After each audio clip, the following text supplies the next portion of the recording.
Welcome to the Bookbibuli podcast. Today we discuss one of the most celebrated classics of the last century, Animal Farm.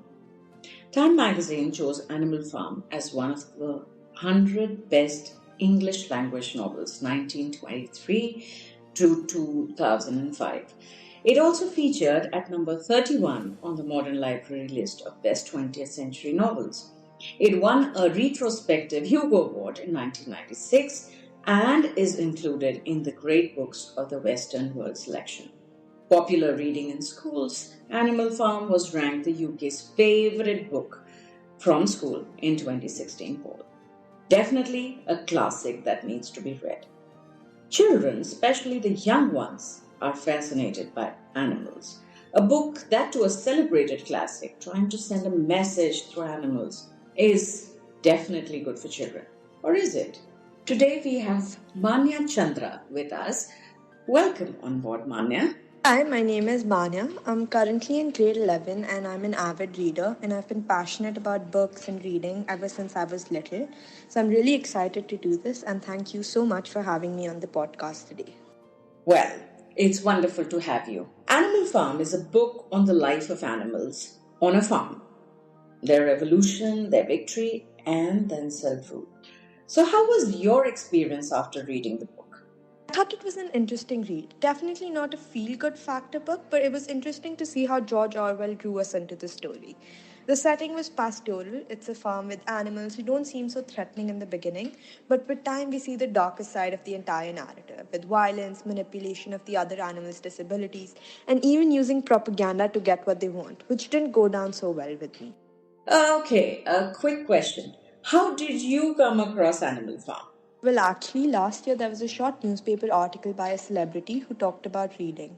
She emphasized on how books make us better people, and in fact, she had given a list of books, and Animal Farm was one of them. And she had emphasized that the book was all about loving animals. Unfortunately for me, I was gullible enough to fall for it because the book is anything but. And that is why a platform like Bookbibuli has become important. We need a guide on our journeys through pen and paper, and we need one which knows exactly what the book is about. Ah, yes, I had read that newspaper article as well. To be honest, I was not sure whether the celebrity had written it. I thought it had been ghostwritten by somebody.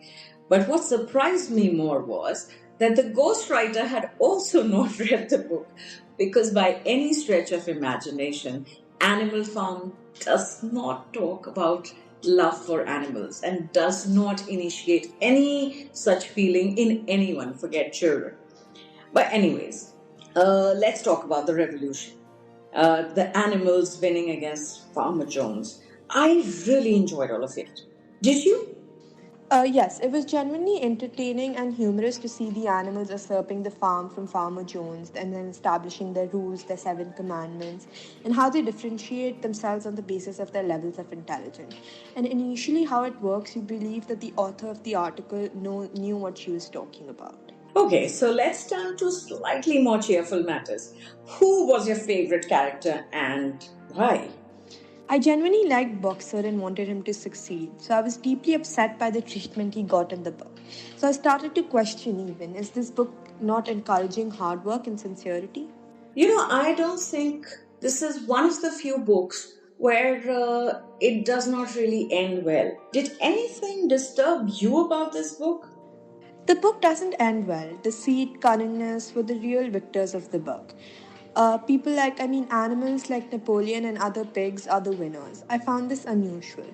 Doesn't happen in books, let alone children's books. The truth or those with the truth usually win. What do you think is the message that this book is trying to send? I think that the message of the book is that, to quote John Acton, power corrupts and absolute power corrupts absolutely. So it doesn't matter who it is in power. We see that the animals' trust, especially boxers, is truly heartbreaking because we see how easily it is going to be betrayed and how easily the pigs are going to turn treacherous. At the end of Animal Farm, Pilkington and other human farmers come to eat dinner with the pigs at the farmhouse. As the other animals watch the window, they find they are unable to tell the pigs and the humans apart. The pigs have started to dress and behave exactly like the humans. The book's final image expresses the animal's realization that the pigs have become just as cruel and oppressive as the human farmers. The ending also makes the argument that political power is always the same, whoever has it and whatever ideology is used to justify it.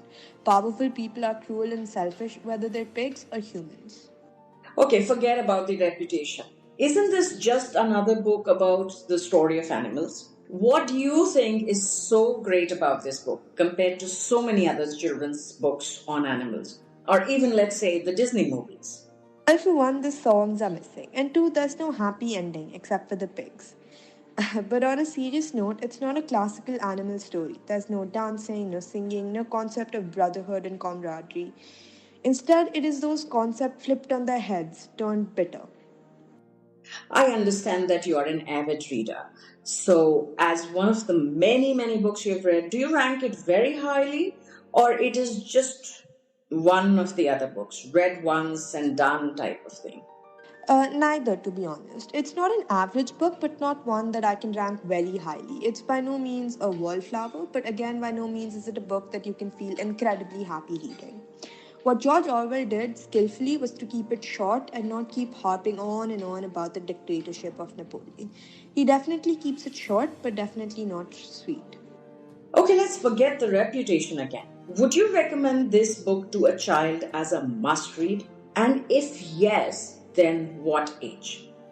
To give this book to a child who is below 13 is definitely a no. Even to children above 13, you need to make sure they're genuine readers and also have had an exposure to dystopia before. But on an average, I wouldn't recommend reading it before 16 unless you're interested in a satire on geopolitics. You know, when you read the book and when you read about the book, if you did, was there a sense of, bewilderment? Were you bewildered, thinking what is going to happen? Not a sense of bewilderment exactly, but a sense of where this is going is what I personally felt while reading it. Once you do get a sense of what is going on, you can tell where the book is going, and everything seems to be hammering in the same messages. And in the ending, the foundation of the book is paid off well. It is definitely written by a master of writing dystopia, and so he does what he wants to do well. Like I said, this is a grown up take on an animal farm. Is it the same as that of children? I mean, just asking one to one. Or the book changes its meaning, as the age of the reader changes. From the reviews and analysis I've read, it seems so, as their opinion seems to be a bit different from mine. But to really know, I guess I'll have to grow up. Okay, one final question, Manya.